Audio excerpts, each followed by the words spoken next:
کیا آپ کو وہ دور یاد ہے جب کیبل یا ڈش ٹی وی کا وجود نہیں ہوتا تھا اور پورے ملک میں صرف پاکستان ٹیلی ویژن پر چلنے والے ڈراموں کا سحر طاری رہتا تھا؟ وارث جیسے ڈرامے شروع ہوتے ہی سڑکیں سنسان ہو جایا کرتی تھیں۔ اس دور کے ڈراموں کے ڈائلاگ، کہانی اور کردار لوگوں کو اپنے سحر میں جکڑ لیا کرتے تھے۔ تب پاکستان میں چینل بھی صرف ایک تھا اور اس پر دن بھر میں ڈرامہ بھی صرف ایک ہی چلتا تھا۔ آج پاکستان میں درجن بھر انٹرٹینمنٹ چینلز ہیں جن پر چلنے والے روزانہ کے ڈراموں کی تعداد 20 سے 30 ہے۔ تاہم یہ ڈرامے پی ٹی وی دور کے ڈراموں کے معیار تک پہنچنے میں مکمل ناکام نظر آتے ہیں۔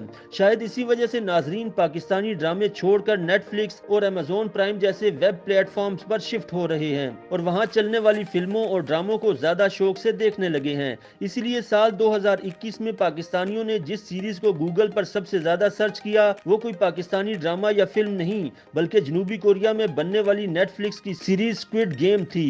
کوئی پاکستانی اگر نیٹ فلکس یا ایمیزون پرائم کا رخ کرے تو اسے دنیا جہان کے ڈرامے اور فلمیں مل جاتے ہیں، بس ویرانی ہے تو پاکستان کے خانے میں۔ نیٹ فلکس پر پاکستانی چینل ہم ٹی وی کے چند اچھے ڈرامے موجود ہیں، لیکن یہاں نیٹ فلکس کی جانب سے بنایا گیا کوئی پاکستانی ڈرامہ یا فلم فہرست میں شامل نہیں، جس پر ذہن میں یہ سوال تو اٹھتا ہے کہ ایسا کیوں ہے؟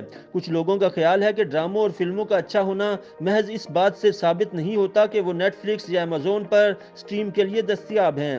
مشہور اداکار اور ہم ٹی وی کی بانی سلطانہ صدیقی کا کہنا ہے کہ پاکستانی ڈرامے نیٹ فلکس پر موجود مواد کا مقابلہ کرنے کی صلاحیت رکھتے ہیں۔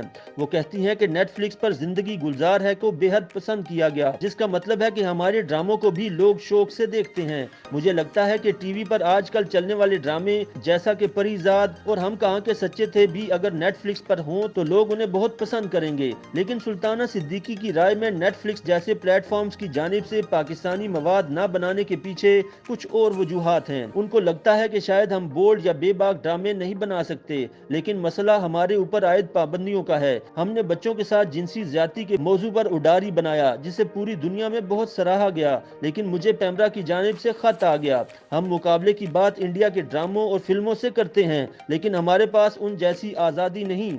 اداکارہ ثروت گیلانی نے نہ صرف ٹی وی ڈراموں میں کام کیا بلکہ وہ حال ہی میں Indian O T T platform زی5 کی مشہور پاکستانی ویب سیریز چڑیل میں مرکزی کردار میں نظر آئیں۔ وہ سمجھتی ہیں کہ ویب سیریز میں اداکار، ہدایت کار اور مصنف کے پاس زیادہ آزادی ہوتی ہے۔ آپ ویب سیریز میں ان موضوعات پر بھی بات کر سکتے ہیں جس پر بات کرنا معیوب سمجھا جاتا ہے۔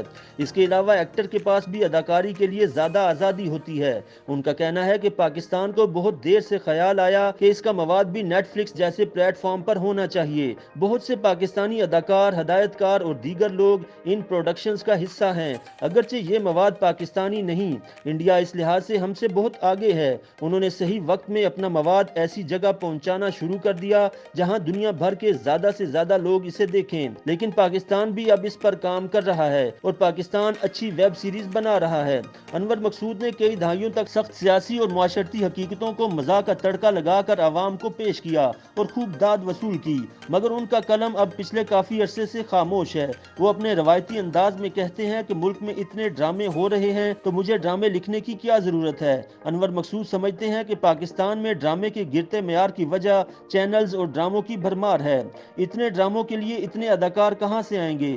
آپ جب چینل بدلتے ہیں تو لگتا ہے کہ ایک ہی ڈرامہ ہر چینل پر چل رہا ہے، سب میں اداکار ایک ہیں، یہاں تک کہ بستروں پر بچھی بیڈ شیٹ بھی کئی بار ایک ہی ہوتی ہیں۔ انور مقصود کے مطابق پاکستان میں بہت سے اداکار اور ہدایت کار بہت اچھا کام بھی کر رہے ہیں، مسئلہ اچھے سکرپٹ کا ہے، اچھے مکالمے کا ہے۔ آج کل جو گفتگو گھروں پر موبائل پر ہوتی ہے اسی کو ڈائلاگ کے طور پر سکرپٹ میں لکھ دیا جاتا ہے۔ ان کا کہنا ہے کہ ڈرامہ آپ کے ملک کے حالات کا عکاس ہوتا ہے، جیسے حالات ہمارے ملک کے ہیں ویسے ہی حالات ہمارے ڈراموں کے ہیں۔ لیکن انٹرٹینمنٹ کی صحافت سے وابستہ مدیحہ سعید کا کہنا ہے کہ نیٹ فلکس پر پاکستانی مواد نہ ہونے کے پیچھے کچھ اور بھی وجوہات ہیں۔ اگر آپ کوئی بھی پاکستانی ڈرامہ یا فلم اٹھائیں اور نیٹ فلکس کی بنائی ہوئی کوئی سیریز دیکھیں تو فرق صاف ظاہر ہوگا۔ مسئلہ صرف اچھی کہانی یا اداکاری کا نہیں ہے، تکنیکی مسائل جیسا کہ آواز اور ویڈیو کے معیار کے بھی کچھ مسائل ہیں۔ مدیحہ کے مطابق اس کے علاوہ ایک اہم وجہ پاکستانی مارکیٹ بھی ہے۔ آج بھی زیادہ تر پاکستانی ٹی وی پر ہی ڈرامے دیکھتے ہیں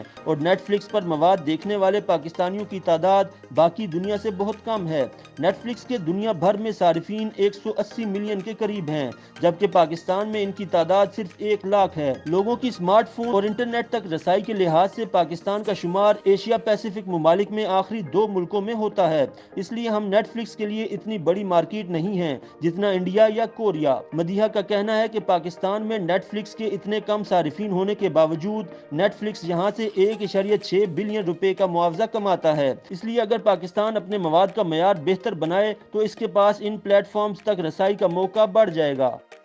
YouTube پر گوگلی انٹرٹینمنٹ دیکھنے کے لیے youtube.com کی سرچ بار میں گوگلی انٹرٹینمنٹ ٹائپ کریں۔ گوگلی انٹرٹینمنٹ کے پیج پر سرخ رنگ کے سبسکرپشن والے بٹن پر کلک کرنا نہ بھولیے۔ YouTube پیج پر اپلوڈ ہونے والی ویڈیوز سے باخبر رہنے کے لیے بیل آئیکن پر کلک کیجیے۔